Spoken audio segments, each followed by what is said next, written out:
Esatto. Ricordatevi entrambi da quanti anni siete in Italia, Sean? 2 anni e mezzo. No, No, come on. sono 37 anni. 37 anni. 37 anni che sono qui, principalmente nel Veneto, anzi non ho mai lasciato il Veneto come base. Come si sente dal mio forte accento veneto? Lo possiamo percepire, giusto? Perché? E questo, scusa se ti interrompo, Sì. ma andando un po' al punto, da un punto di vista di approccio professionale, cosa ti ha portato in più? Il saperti adattare non soltanto da un punto di vista linguistico, ma anche da un punto di vista culturale, nelle interazioni che avevi con i tuoi partner commerciali o di consulenza con cui ti sei trovato ad avere a che fare, sia in Italia che, come dicevi tu, in Est Europa oppure in Sud America. Mentre in Giappone lo fai, cioè verso di te, affinché tu possa vedere il mio nome, non è upside down for you, cioè tu vedi e io lo faccio con 2 mani e tu lo prendi con 2 mani, non lo metti in tasca, lo guardi, anche se non ti interessa chi sono, cioè lo guardi per mostrare do il rispetto, ricevo il biglietto, do il rispetto e lo appoggio sul tavolo. È più il valore che viene effettivamente generato da questa creazione di rapporto, che ovviamente non deve essere tra l'altro finalizzata al, e ne userò una lingua che purtroppo qui sono tantissimo affezionato, hic et nunc. Quindi ricordiamoci che il latino ha fatto tantissimo da un punto di vista di comunicazione internazionale. Io dico sempre sono britannico-gallese, non sono inglese, sono gallese. La differenza tra noi due, per esempio, è se noi volessimo fare qualcosa, un business deal, un trattativa aziendale, anche basterebbe dirmi, cioè basterebbe salutarmi in gallese all'inizio, basterebbe solo fare shemai oppure pure da cioè ciao o buongiorno. Ha fortissime differenze di necessità di approccio linguistico che va mano nella mano con l'approccio culturale quando si ha a che fare con interlocutori la cui madrelingua può essere l'inglese, ma può essere anche una cultura di provenienza diversa e l'utilizzo dell'inglese come lingua franca di riferimento, soprattutto in termini di negoziazione commerciale o di conclusione e sviluppo di business. Aggiungiamo anche a quelle qualità tipo listening, il rispetto, ma anche quella empatia che fa parte del listening, cioè accettare le differenze. Anzi, dalle differenze impariamo. C'è anche un po' di pazienza. Benvenuti a Campus Cast, la nostra chatcast di riferimento per tutto quanto è linguistica coinvolta nel mondo del business. Ci troviamo presso gli studi di British School Bassano, ospiti con noi in studio Sean Wilkinson and Jack Bancroft, ve li presenteremo tra poco. Io sono Leo Gobbato, Corporate Linguistic Ambassador della scuola appena citata, cioè British School Bassano, e vi guiderò in quanto vostro host nella progressione di informazioni, fatti e, perché no, anche aneddoti di tutto quanto viene collegato o quanto più possibile viene collegato al mondo del business grazie all'implementazione e all'utilizzo delle lingue straniere. Passo velocemente la parola ai nostri ospiti in sala oggi, iniziando in ordine di età e di esperienza, mettiamolo in questo senso, dal nostro Sean Wilkinson. Un paio di parole per poterti presentare ai nostri ascoltatori. Posso dire che vieni da una fantastica località sul mare del nord chiamata Grimsby, a cui ho potuto accedere in più di un'occasione quando abitavo appunto nello Yorkshire. La parola a te, descriviti. Non resistevo al fish and chips che riuscivo a trovare. È il fascino del popolo, naturalmente. Fa parte dell'esperienza. Assolutamente. Vai Sean, dici chi sei e di cosa ci parlerai oggi. Ok, buongiorno, sono Sean Robert Wilkinson, nato nel Regno Unito, per la precisione Inghilterra e Grimsby. Background breve, studio matematica, lavoro telecomunicazione, gestione dell'informazione nei settori principalmente tessile, abbigliamento, food and beverage. Bellissimi settori, notevoli, divertenti. Per quanto riguarda quei settori, ho dovuto sia adattarmi alla cultura italiana e quindi alla lingua italiana, ma allo stesso tempo viaggiando per fortuna parecchio in diversi paesi del mondo, anche lì adattare il mio approccio con l'utilizzo della lingua inglese, qualche volta nella lingua italiana nei paesi del Sud America. Il mio ruolo attualmente qui nella scuola British School di Bassano del Grappa è ambassador, linguistic ambassador and business coach. Mi fermo qui un attimo. Scopriremo qualcosa di più nel corso di questa Assolutamente. chiacchierata, ok? In quelle che sono le tantissime sfaccettature, parola complicatissima per voi Grazie. expats. Mi spiegherai successivamente. Assolutamente, te lo lascerò indovinare, anzi.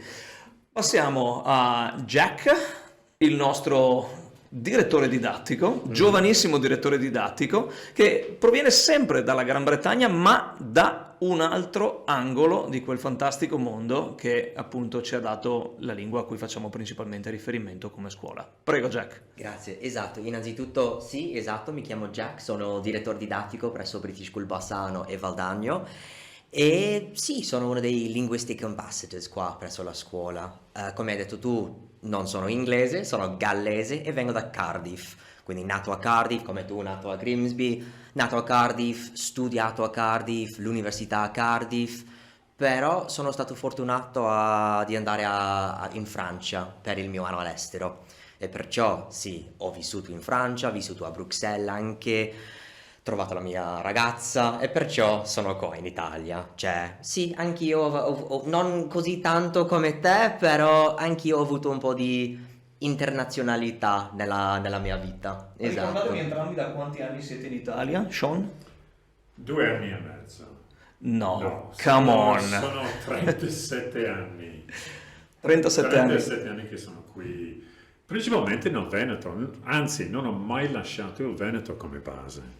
Come si sente dal mio forte accento veneto? Lo possiamo percepire, c'è Assolutamente. una forte hint di Lo sinistra so, piave, lo se so. posso addirittura descriverlo. Sì, sì, sì. Sto acquisendo un po' di destra piave adesso. Ah. Lentamente. Mentre Io allora sono con la mia ragazza da 7 anni, e quindi ero su e giù, long distance relationship, però sono proprio qua in Italia da 3 anni più o meno, quasi 3 anni. molto bene. Abbiamo potuto notare appunto che questi giovanotti con cui ci interfacciamo oggi hanno già reso disponibile a se stessi una discreta capacità linguistica in italiano, cioè del paese che li ospita in questo momento, sia da un punto di vista di vita che da un punto di vista professionale. Perché non fare lo stesso con la lingua inglese e le altre lingue verso quello che è un investimento personale o addirittura d'azienda verso soprattutto quelle aziende che hanno a che fare con l'estero. Ecco. Certo.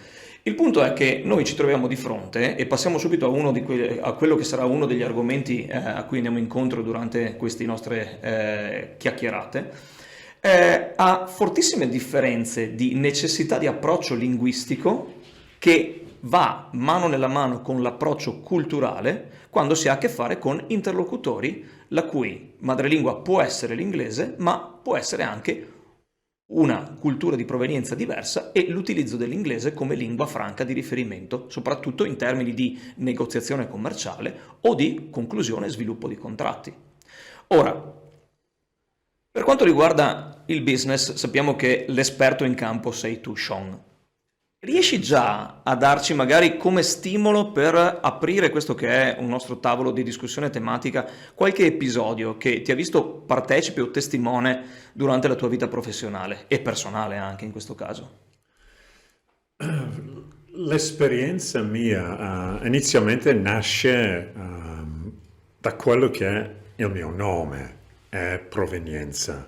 Viaggiando ho avuto, ripeto, la fortuna, come avevo detto all'inizio, di lavorare qui in Europa, ma anche verso l'Est Europa, nel Mediterraneo dell'Est.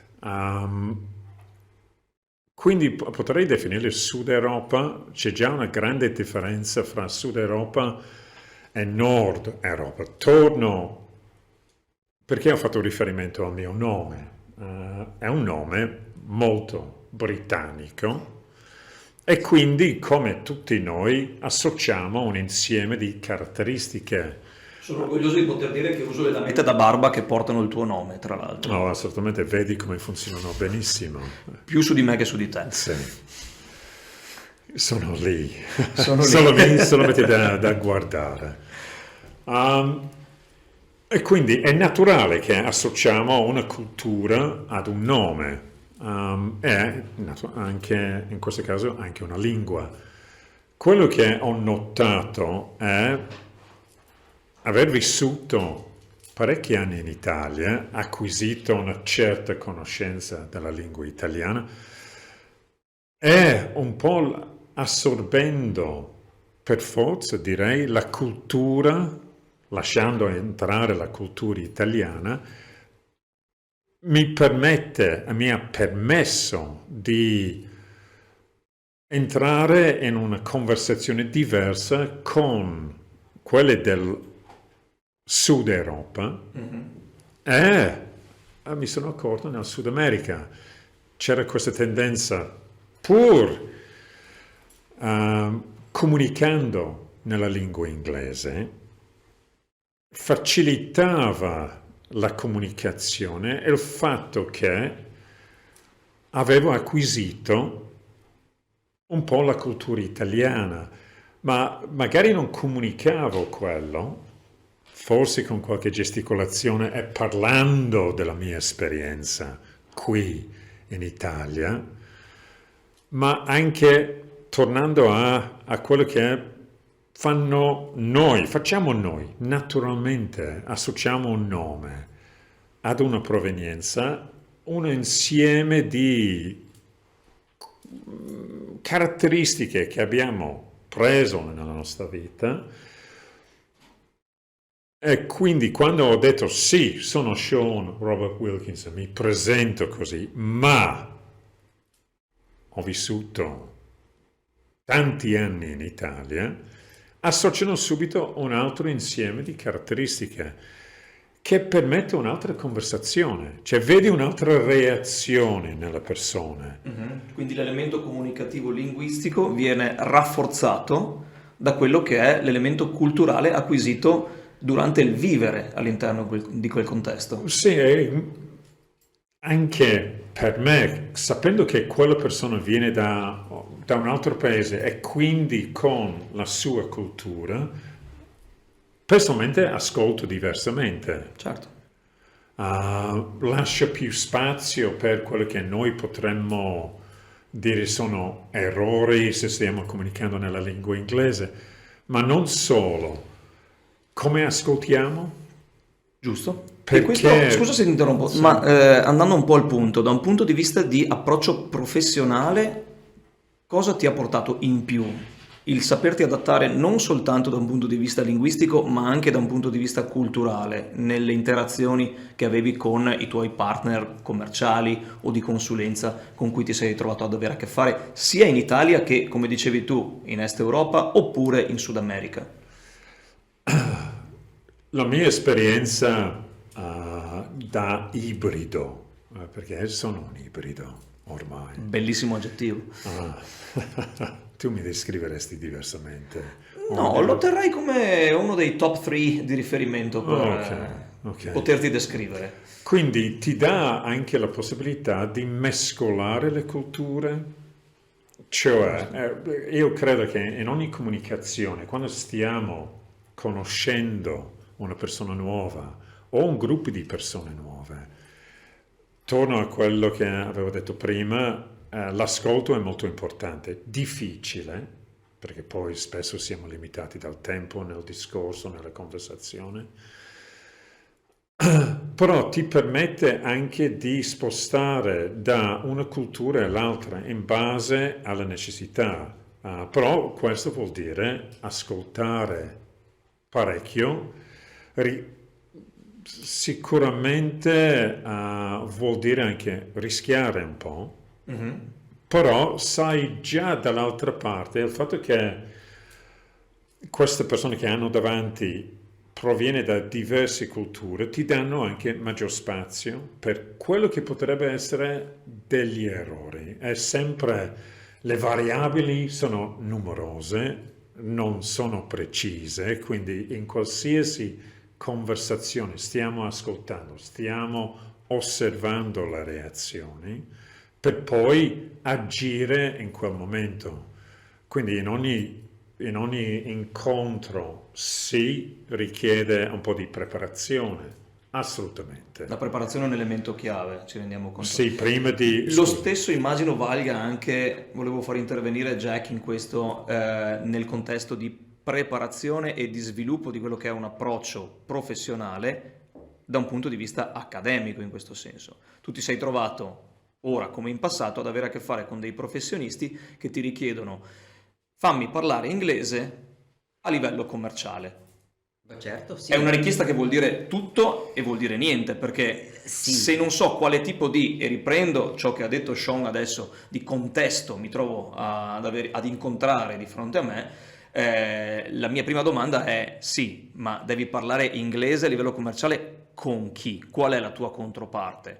Può essere che tu abbia a che fare con un americano, quindi con madrelingua, e già le differenze sono massicce se si tratta di avere a che fare con un newyorkese o con un hawaiano o della West Coast, in questo caso. E poi ok? prendi o porti anche un britannico, culture diverse. Un di britannico, nuovo. culture completamente diverse, avresti a che fare con, facciamo un esempio, ce l'abbiamo di fronte un gallese, un inglese, uno scozzese che suona benissimo come l'inizio di una barzelletta, ma quando si tratta di avere a che fare con termini, ecco, di conclusione di contratto, sappiamo che le teste sono dure a livello diverso dall'una o dall'altra parte. Lo stesso succede anche in Italia, ci rendiamo pienamente conto. Se dovessi cominciare con un altro bel trittico di barzelletta, un veneto, un piemontese, un siciliano, non sarebbe più finita. Ma la controparte molto spesso non è di madrelingua inglese. Potrebbe essere che, per esempio, chi ti viene a chiedere una consulenza, un supporto da un punto di vista linguistico, abbia di fronte a sé o dall'altro capo di una chiamata Zoom o di una telefonata, faccio degli esempi abbastanza limite, un indiano, un cinese e un giapponese. Certo, Ok? certo. In questo caso, com'è l'elemento preparazione e com'è l'analisi di quelli che sono le necessità, in particolare, focalizziamoci su questo, linguistiche nella direzione professionale? Ok? Certo. Dimmi, Ma, Jack. come hai detto tu, se parliamo di un gruppo di tre, abbiamo un indiano, un cinese, un giapponese, sono tre culture molto molto diverse. Nonostante siano tutte e tre asiatiche e in modo molto standard noi occidentali, ma mi tiro pur dentro io, italiani, tendiamo a dirli asiatici, d'accordo? Sì, certo, però Asia è grande, come hai detto tu, l'Asia è grande e questi tre sono completamente diversi. Quindi per me l'idea di preparazione, come hai detto tu, questa idea di preparazione si tratta di capire chi hai davanti di te, capire chi hai, sì, davanti di te, che tipo di persona, maschile e femminile, che cultura appartiene, religione, se parliamo dell'India, cioè ci potrebbe essere anche Hindu o Sikh, cioè non potrebbe essere qualsiasi cosa, ma non è solo questo, è anche il modo in cui parli, cioè hai parlato della preparazione di questa cosa, noi britannici qualche volta siamo diretti quando parliamo, ma qualche volta preferiamo beat around the bush, cioè tipo di non dire quello diretto per non offendere, ma di dire un po' qualcosa di diverso, tipo per dire non mi piace quella che mi hai dato da mangiare, it's not bad, non è male, non è bello neanche, però it's not bad. Oh, La prendete larga. esatto. Oh, that's nice. Se io ti dico che that's nice, no, fa schifo. Cioè, noi abbiamo diverse usanze culturali. Che diventano tecniche comunicative. Comunque. Certo di sì, certo di sì, Non perché per niente, i primi 5 minuti di ogni conversazione che abbiamo tra di noi nella nostra lobby della scuola sono oh, che tempo fa oggi? Sono arrivati i britannici, si comincia a parlare del tempo, ok, peccato che manchi una tazza di tè. Sì, è perché ci adattiamo alle vostre necessità. sì, ma questa è una bella Buon cosa. punto questo. The small talk. Questo è un buon punto. Esatto, the small talk, queste piccole chiacchierate che non hanno niente da fare con niente che facciamo, sono là per riempire lo spazio vuoto. Per noi è il meteo, il tempo. How's the weather? What's the weather? Like, oh, it's raining again today. Oh, it's finally sunny. Non ha niente, non mi interessa niente di quello che c'è fuori, la pioggia, il sole, però è quello che noi troviamo come Rompere il intercalare. ghiaccio, intercalare, rompere il Esatto, ghiaccio. Noi esatto. lasciamo gli italiani parlare del cibo e Sì. insultare il nostro. Siamo Succede sempre. molto flessibili. Che comunque spesso poniamo il problema a noi come arriviamo a come ci presentiamo verso una nuova cultura. C'è la preparazione. Certo. Non puoi prepararti 100% perché una cultura, una lingua è così vasta. Poi mettiamo una persona che comunica, che utilizza, che vive quella cultura e lingua. Allo stesso tempo, loro stanno facendo la stessa cosa. Noi speriamo stiamo facendo la stessa Sicuramente lo fanno. Io l'ho trovato, anche perché nella comunicazione, la mia esperienza è la controparte vuole capire. E quindi fai questo ballo per capire. Ci saranno sempre le incomprensioni, però c'è sempre tempo per spiegare, Certo. perché poi c'è il desiderio di capire. Però in tutto questo c'è questo ballo attraverso le 2 culture, le 3 culture, le 4 culture che possono essere in una singola stanza. Tutti quanti generalmente sono preparati a questo, sapendo che comunque è sempre in movimento, non c'è una linea diretta. Poi l'interessante di quelle conversazioni, uno arrischia, cioè mette un qualcosa in più per vedere la reazione, perché questa è la conversazione, è viva. È un investimento comunicativo, un investimento Devi- linguistico, culturale che porta, se posso caspita. droppare questo A me termine, piace l'investire, Io ho usato il termine rischio, è un investimento. È un investimento perché dà del Sempre valore a rischio. comunicativo, del valore di interazione che effettivamente Caspita. in termini diciamo commerciali o diciamo appunto di business in generale porta successivamente a quel valore aggiunto della trattativa con cui ci troviamo ad avere a che fare. Fa la Cerco sempre di differenza. riportare, come dire, il discorso su quello che è il nostro obiettivo, quindi di analisi, seppur generale fino ad ora. Avremo modo di affrontarlo in altri momenti, in altre puntate appunto di questo podcast, Sì. più focalizzato su quelli che magari sono determinati contesti di business o analisi di approccio merceologico o, come abbiamo appunto inserito adesso come riferimento generale, l'analisi di specifiche culture che hanno a che fare con, tramite il mezzo linguistico, l'interazione tra le parti in un momento di discussione e di concertazione di business, cioè di trattativa in questo caso. La trattativa in questo caso è un termine abbastanza duro, nel senso che c'è sempre quello che c'è un trattarsi, ok? Un trattarsi al posto di e potremmo inserire quello che hai accennato tu, un comportarsi, quindi contemporaneamente in più di uno di quel ballo linguistico, che veramente ti ruberò questa definizione, che si cerca di creare nel momento in cui 2 o più parti, provenienti anche da lati opposti del mondo, si trovano ad avere a che fare per riuscire ad raggiungere un obiettivo comune in cui tutti ne guadagnano qualcosa, ok?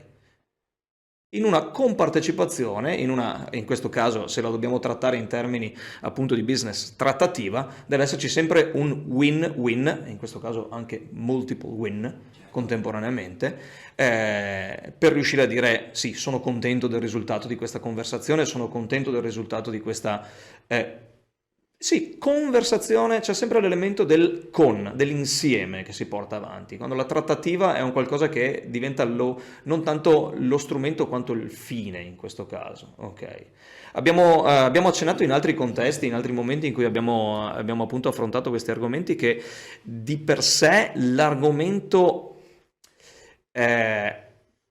valore monetario della conversazione viene anche completamente escluso, viene lasciato in mano agli amministratori delle aziende, mentre chi ha a che fare con la trattativa, quindi il sales, il buyer, l'elemento di riferimento per quanto riguarda è la pubblica relazione e interazione tra le aziende o companies, il corporate representative potremmo dirlo, A lui poco importa nell'approccio iniziale, in quello che è la conversazione, il valore monetario di per sé.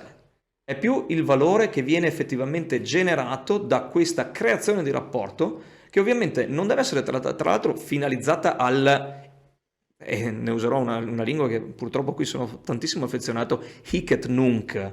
Quindi ricordiamoci che il latino ha fatto tantissimo da un punto di vista di comunicazione internazionale e fino all'altro ieri sostanzialmente, se si prende in considerazione anche le comunicazioni ufficiali di organi ecclesiastici, ma questo è un argomento per un'altra puntata. Ecco, la linguistica morta che ancora però genera del valore comunicativo e generativo. Lo affronteremo in un altro momento.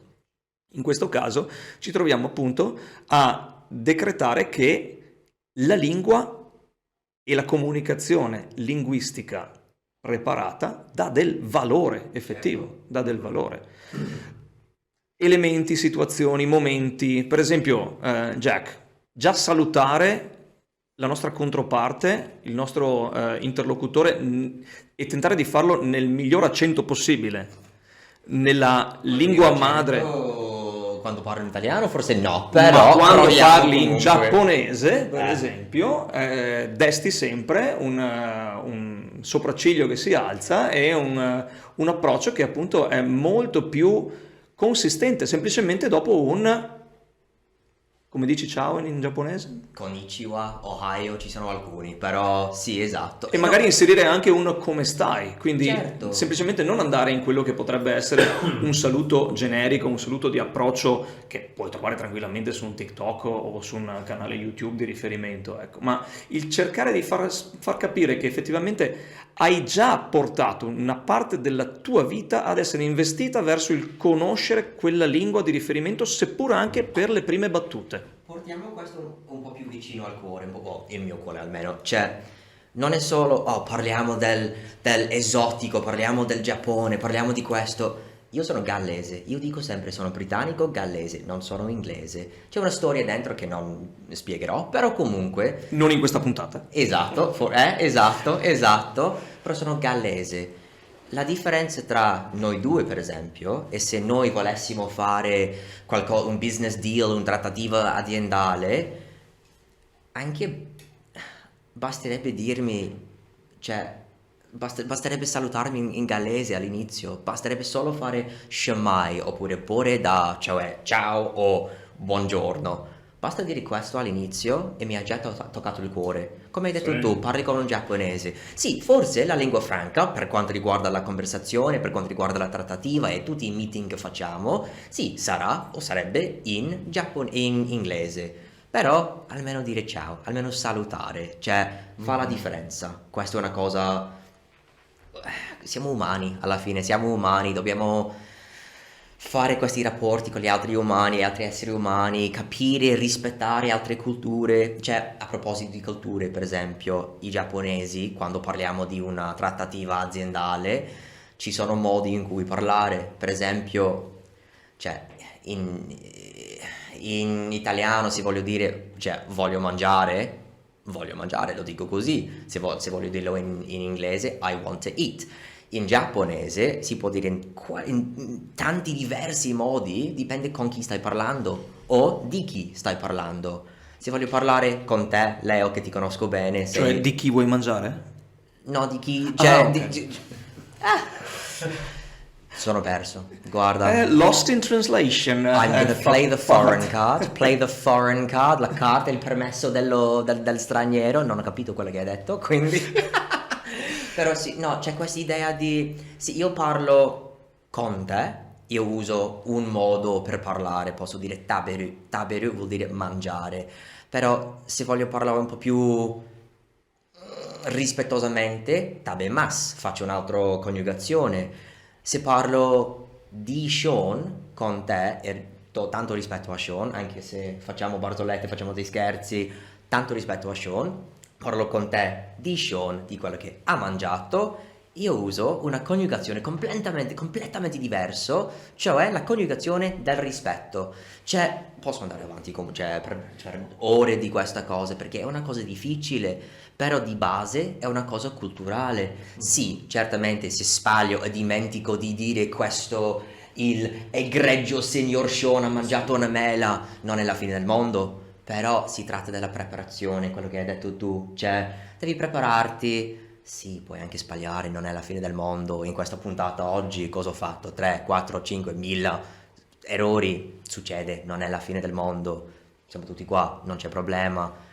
Però c'è il rispetto culturale per qualcuno e spesso va fuori dalle parole, fuori dalle parole, ci sono anche i gesti.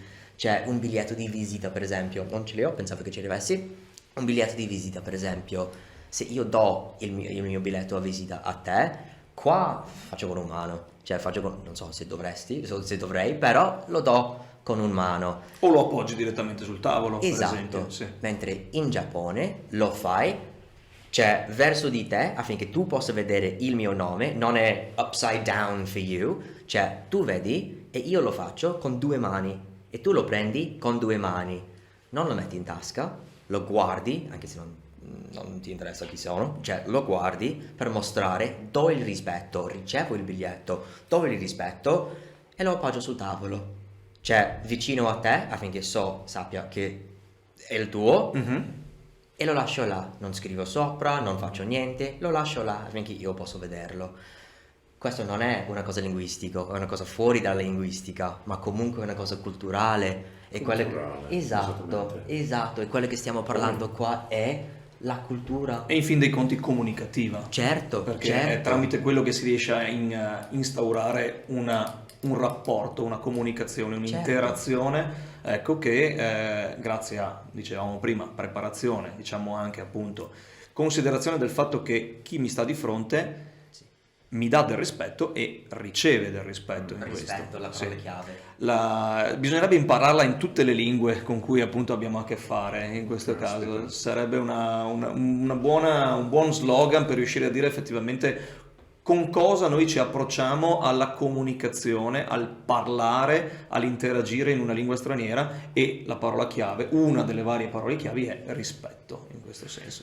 Cosa che, torniamo poi, offre e genera quel valore a cui noi puntiamo nel momento in cui iniziamo ad avere una conversazione, e questa conversazione parte magari da pochi elementi ben definiti che possono essere anche delineati da una condivisione linguistica e arrivano poi a un business deal, un contract, un agreement. Molto spesso immagino ci si possa trovare di fronte, e chiedo appunto a Sean, vista l'esperienza, non dirò più la parola età, l'ho detta. Poi, Ecco. Ormai. In un contesto, quello come il tuo, dove ti devi giostrare tra non soltanto le lingue principali, quindi non soltanto tra la tua lingua madre, l'inglese, e tra la tua lingua di acquisizione, che è l'italiano, ma molto spesso e volentieri, tiro qualcosa a cui sono particolarmente caro, il dialetto. Sì. Noi ci troviamo di fronte, anche quando abbiamo a che fare con la lingua inglese, noi ci troviamo di fronte a quelli che sono effettivamente dei dialetti inglesi parlati nel vastissimo mondo che fa riferimento al Regno Unito in questo senso.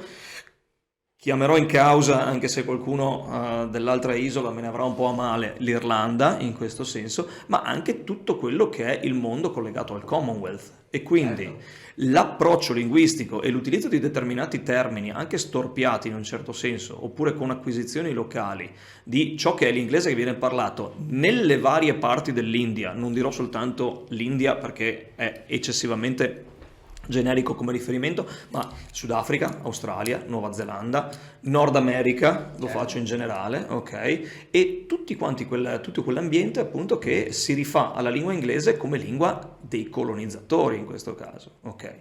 Ma già lì hai delle fortissime differenze. Quando ti trovi ad avere a che fare con ulteriori sottodifferenze per quanto riguarda i dialetti locali, lì dimostri ancora più rispetto, penso. Quando inizi una conversazione con quell'accento, anche se un po' sforzato magari, o quella capacità di interagire con poche battute, da queste parti in un dialetto veneto, per esempio. Hai qualche esempio da portarci? Sì, diversi. Uno, va bene, volevo aggiungere il bello l'interessante, uso anche l'aggettivo bello perché poi... C'è dell'estetica in ballo? Ma credo di sì, perché non c'è estetica nella lingua. Assolutamente sì. E quindi, C'è una bellissima, diciamo, c'è una bellissima tazza che ho a casa con scritto Good grammar is sexy. oh, really?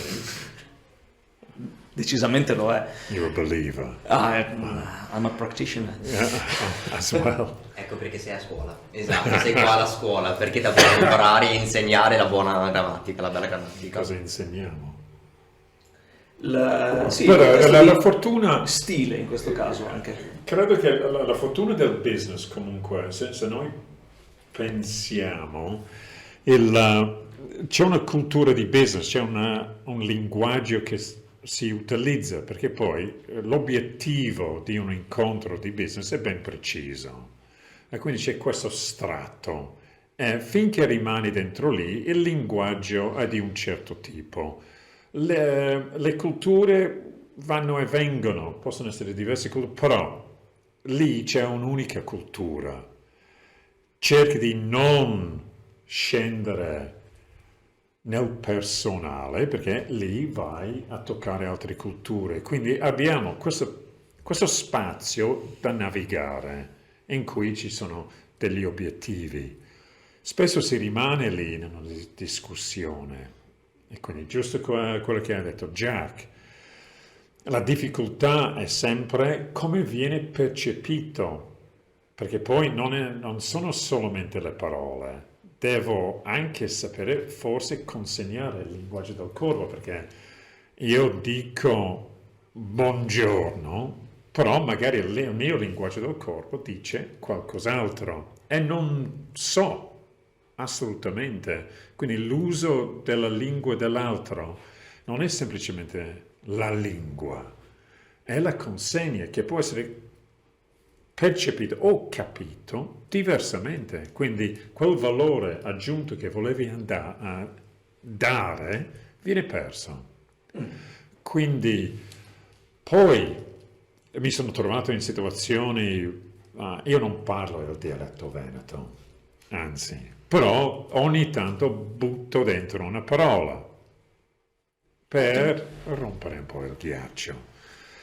Però sono stato in riunioni in cui sì, vogliamo parlare di business, la lingua ufficiale per unire le parti era la lingua italiana, però c'era gente dalla Lombardia e del Veneto e un inglese. E a un certo punto, praticamente dopo 10 minuti, i dirigenti di questa società veneta hanno chiesto: possiamo continuare questa discussione in dialetto veneto? Io ho detto non è nessun problema, io non parlo dialetto veneto, però è per una comodità, per una facilità di comunicazione. Quella della Lombardia capivano più o meno il dialetto veneto, quindi è trovare quel comune strumento dove tutti si sentono a loro agio. Giusto. Poi la difficoltà, cioè quando abbiamo questi strati, hai usato la parte bella e interessante, e quando scendiamo a questi altri strati dove subentrano, usciamo dalla cultura di business, che ha il suo modo di essere, e scendiamo in quei mondi molto interessanti, qualche volta rischiosi, cioè c'è sempre una buccia di banana da qualche parte, però nelle varie culture che è la gente attorno alla tavola anche loro, come noi che partecipiamo in questa discussione, anche loro, come dicevo prima, si spera, però generalmente oggi è così, adattarsi alla cultura dell'altra parte. Quindi c'è questo gioco: sì, io mi sono preparato, non so assolutamente nulla della tua cultura, tranne le essenziali, Certo. perché possiamo leggere, non c'è un tetto sulla cultura. E quella parte diventa molto interessante perché è una condivisione, però dipende chi hai davanti, chi vuole condividere, chi no. Non sappiamo mai, ci sono momenti in una trattativa di business dove c'è chiusura. L'arte, la difficoltà è che perché c'è stata quella chiusura? È stato qualcosa che ho detto io? Magari quella persona ha semplicemente pensato a qualcos'altro perché deve fare qualcos'altro che non c'entra questa discussione. Ci sono tantissime variabili, però quando scendiamo in quel mondo delle varie culture rende molto interessante la conversazione. Strumenti ce ne sono, però principalmente un po' quello che stiamo facendo oggi, ascoltare fino in fondo e osservare, quindi ascoltare, osservare allo stesso tempo. L'ascolto Sapere- attivo. Sì. L'ascolto attivo. E la sapere tecnica di cosa ascolto osservare e attivo. come osservare. Anche quello fa parte della preparazione linguistica, perché saper ascoltare determinate inflessioni e capire cosa magari non è stato percepito nel modo corretto della frase che ho detto Sì. o del discorso, della presentazione che ho fatto, perché semplicemente ho usato termini troppo complicati per la mia controparte. Certo. Può essere recepito come quasi un'offesa in alcune circostanze. Mhm. Sì. O c'è anche l'altra idea, cioè, o un'altra cosa, diciamo, che non è solo quello che viene detto, ma anche quello che non viene detto. Cioè, anche questo, perché ci sono culture che non sono diretti, come abbiamo parlato prima, abbiamo detto prima che britannici abbiamo questa tendenza di beat around the bush, ma dobbiamo anche usare questa tecnica di ascolto attiva per read between the lines, leggere e capire, non sentire le parole dette, ma ascoltare, comprendere e soprattutto anche capire quello che non viene detto, qualcosa di, non so, un gesto oppure qualcosa che non è stato detto perché non so, ci sono culture in cui possiamo parlare di soldi liberamente, prima cosa che diciamo è ok, e quanto costa questa cosa? Ci sono alcune culture che dicono questa conversazione non si fa a tavola, è una cosa che fanno i financial officers, fanno qualcun altro.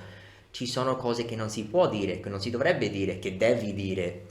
Anche questo fa parte di questo ascolto attivo. Spesso Sì, un cioè, termine volgare alla parte e di capire. monetaria Sì. ed è capire la- come dicevo prima, la cultura è talmente vasta,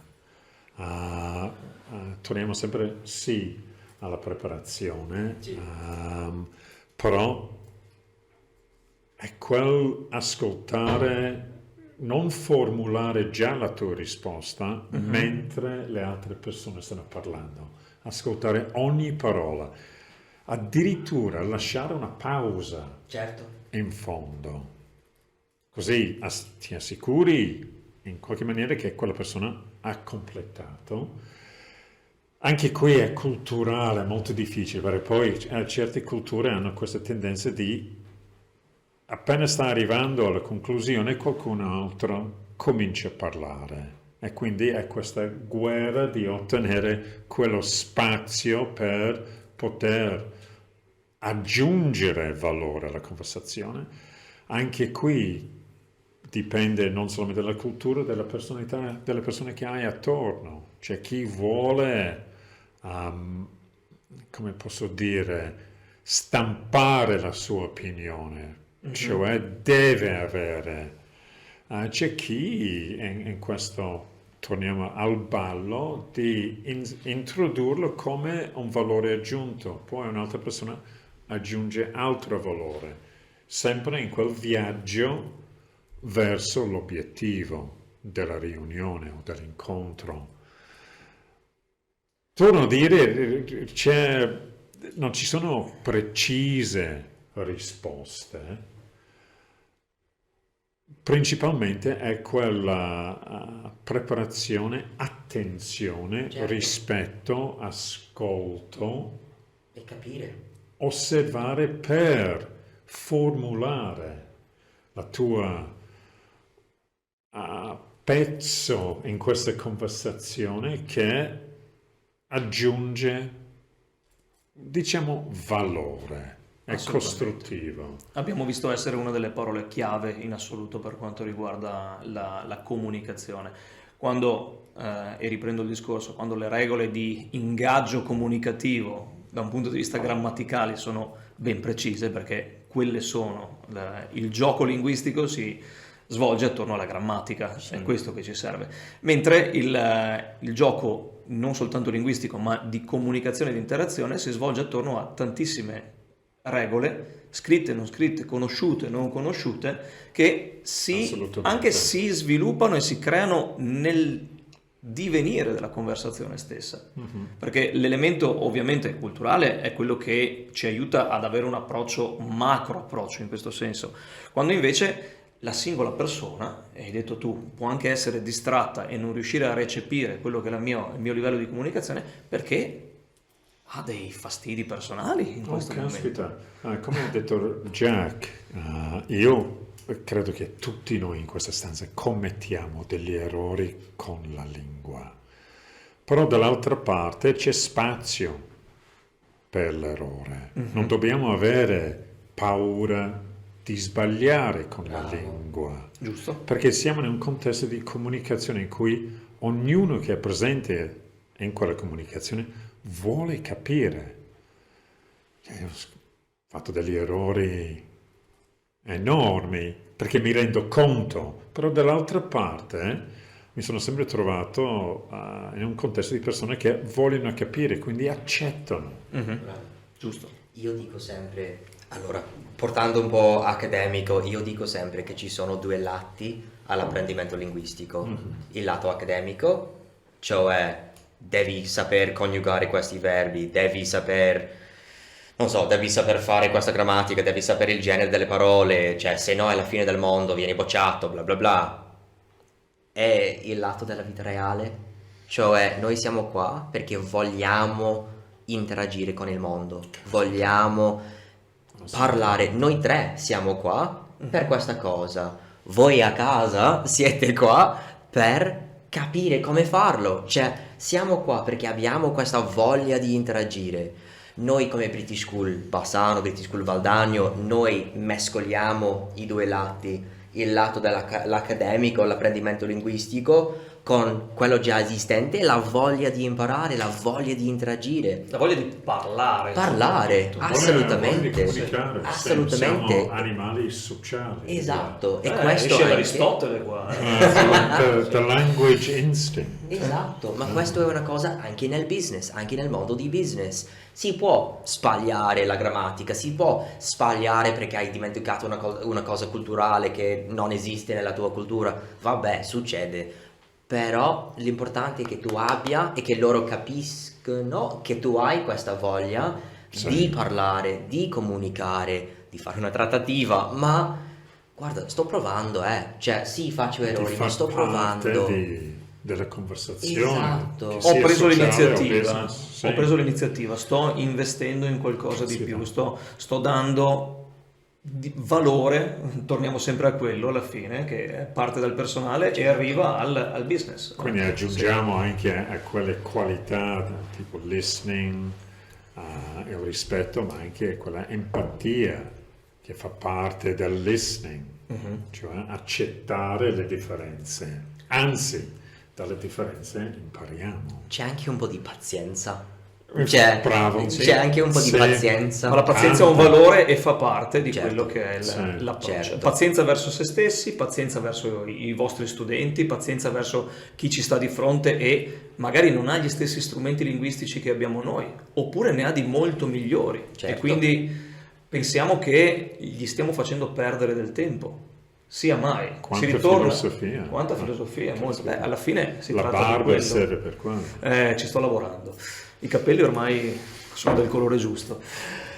Io credo che per la puntata di oggi siamo riusciti a coprire tanti argomenti e a dare ottimi spunti per quello che potrebbe essere e quello che sarà sicuramente un nostro ritorno a dei punti chiave anche in maniera più tecnica nelle prossime puntate. Certo. Io vi ringrazio per Grazie. l'enorme contributo qualitativo, torniamo sempre a quello, e di valore professionale e umano anche, e linguistico, che avete potuto dimostrare durante stato un la piacere. chiacchierata di oggi. La nostra chatcast si conclude con un ringraziamento anche alla crew e anche a chi ci sostiene, appunto, cioè McKinley Decor, il nostro partner collaborativo e decorativo. Tutto ciò che vedete in questa stanza, appunto, da un punto di vista di decorazioni è e sarà ancora più Furnishings. implementato. Il nostro furnishing, ecco, arriva da una nostra ex studentessa, anzi tuttora studentessa, che appunto ha trasformato la sua passione dell'interior design in un qualcosa di professionale e professionalizzante, non soltanto a livello locale ma anche a livello internazionale. Ringraziamo appunto di nuovo McKinley Decor. Noi ci diamo appuntamento alla prossima chatcast Volentieri. e ci vediamo anche al bar. Perfetto. Volentieri. Meglio. Chi per un Ok. caffè, chi per uno spritz, chi per una pint Tè. of ale. Anche un tè. Anche Siamo un tè. britannici, un tè. Caffè per voi italiani, tè per noi inglesi. E con un sonoro cheers ci diamo appuntamento alla prossima puntata e auguriamo a tutti una buona giornata. Grazie. Grazie. Grazie. Buona giornata.